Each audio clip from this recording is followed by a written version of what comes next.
of people think the solution is only dealing with waste, fraud, and abuse. And that's sort of a pet peeve. If there's a vote on the House floor of cutting back waste and fraud, of course, I'm gonna vote for it. But that isn't the problem. Government by nature is wasteful and fraudulent and abusive.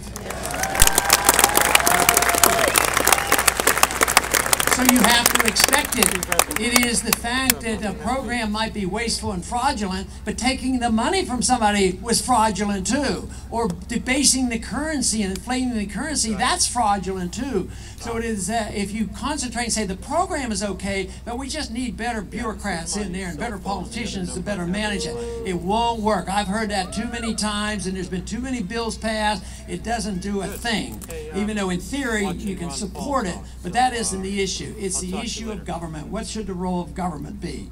And that is the question we have to ask ourselves. The founders asked that question. They came with a conclusion.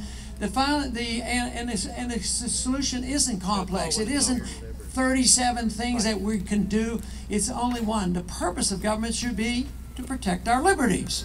That's it.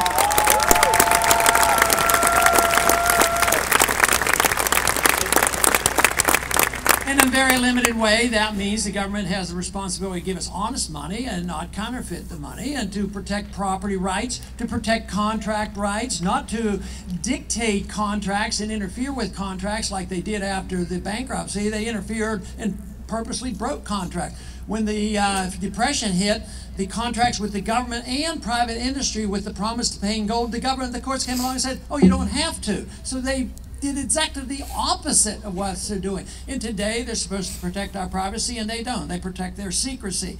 So we have to know what the role of government ought to be. It is to protect our liberties, which means that under our Constitution, that means you have a strong national defense. And I think that is good.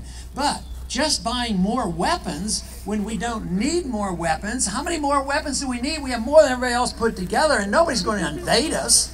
You know, I don't think we need these more weapons. What we need is a wiser foreign policy, and one design where it's very limited in a republic: the protection of liberty, protecting the marketplace, protecting your right to run your life as you see fit, and a foreign policy which means friendship and trade with people. Believe me, under those circumstances, I think we would have the greatest chance for peace and prosperity. That should be our goal. Thank you very much.